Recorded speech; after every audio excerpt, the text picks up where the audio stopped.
Why won't you die?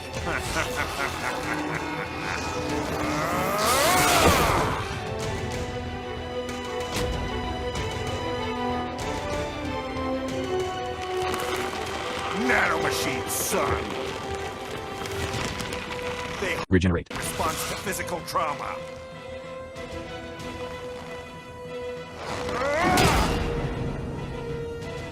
You can't hurt me. Atlas.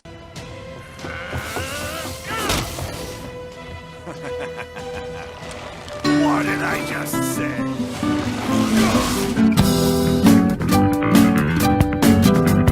Hello viewers to another episode of Trashtalk on Lancer.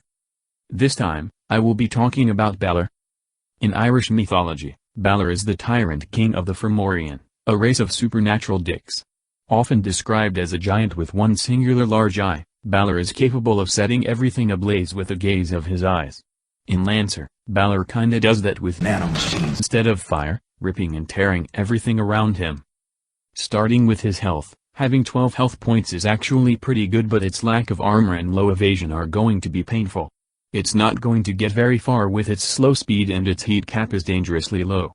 Luckily, it does have high E defense, and while its sensor range is terrible, it can do close range hacking well. Last but not least, you should be wary about its size of 2. In Lancer, size is how large a unit is on the board. If a unit is size 1, it occupies over 1 grid square. If a unit is size 2, it is 2 grids long, 2 grids wide, and 2 grids tall. This means it's 8 times bigger than a size 1 unit and could not use height 1 cover at all because it's too damn tall. What this means for Balor, however, is that it's not gonna hide very well and will get shot more often. But thankfully, Balor's traits somewhat mitigate that. Its first trait, Scouring Swarm, get any character and object of your choice near you or currently being grappled by you suffers 2 kinetic damage on their next turn as they are being ripped apart by the swarm of nanomachines around you. What this means is that Balor will be brutal at point-blank range and you want to hug the shit out of people. Its second trait, however, make sure it can do that without dying quickly, as regeneration gives a quarter of your HP back every round thanks to the power of nanomachine. You are effectively immortal as long as you can make sure you don't take too much damage or heat per round, as taking structure damage and overheating will shut this trait off for the turn. Its last trait, self-perpetuating, basically let Balor recover to full health on rest without spending any repairs. Combine these traits together, and you get a close combat fighter that cannot bloody die.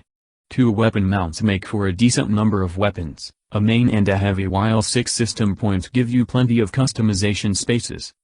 Finally, for its core power, Balor commands its Hellswarm to go Hive Frenzy. For the rest of the scene, your Scouring Swarm's damage doubled, capable of giving your allies soft cover, and your regeneration has effectively doubled in power, healing you for half of your health per turn. If you ever somehow takes enough damage to get structure damage, you have a 16.6% chance of no-selling that as your mech pulls itself back together, returning you to 1 health point with no structure loss, and any spillover damage turns 0. However, your mech is shredded when this is active. This means you can't benefit from either armor or resistance even from your allies. So be wary about that. Like the others, Balor license is split into 3. The first section of the license contains Scanner Swarm and Hive Drone. With the power of the nanomachine, Scanner Swarm lets you be better at hacking when the target is right next to you. This probably has some uses for point-blank hacking, I guess. Hive Drone, on the other hand, allows you to send a cloud of nanomachine within your sensor range, either granting your allies soft cover or giving any enemies 1 AP kinetic damage for entering and staying in the zone by swarming them with nanobees. In the next section, aside from the Balor frame, you get Swarm Body and Nano Composite.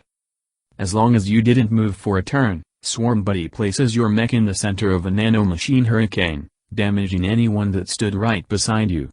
And the damage keeps increasing for every turn you didn't move to the max of 9 kinetic damage. Now that's a lot of damage! But if you even move by an inch, the Swarm Buddy goes poof and you have to start all over again. Do you feel that you don't have enough nanomachines in your mech? Then make your weapons out of it. Nanocomposite is a weapon mod, which can be used to modify your weapons for additional properties and bonuses. Luckily, Nanocomposite works on everything.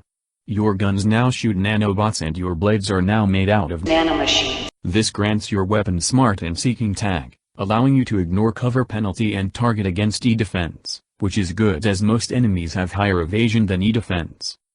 For the third and final section, you get Nanobot Whip and Seeker Swarm Nexus. Ever want to just whip somebody to pull them over and yell, "Get off!" That's my line, you asshole. Anyway, with the Nanobot Whip, you can pull anyone over to right beside you upon a critical hit. Sounds good, until you realize this weapon actually costs system point. But it's worth the cost seeing as it has a nice threat 3 range, huge damage and smart tag along with its special properties. As the last object to be unlocked, Seeker Swarm Nexus just shoots you with Nanomachines. While its range is short, it's capable of dealing burn damage which not only outright ignores armor but can also sustain damage every turn if one couldn't get rid of it. On top of that, it has Smart and Seeking tag, making it a very effective weapon. For the conclusion, Balor is a tough close-range fighter, capable of taking all forms of damage and shrugging them off in seconds. However, Balor will attract attention, as otherwise your foes won't be able to even scratch you. So get close and wreak havoc, because you will be the terror of the show with the endless Nano Swarm as your assistants.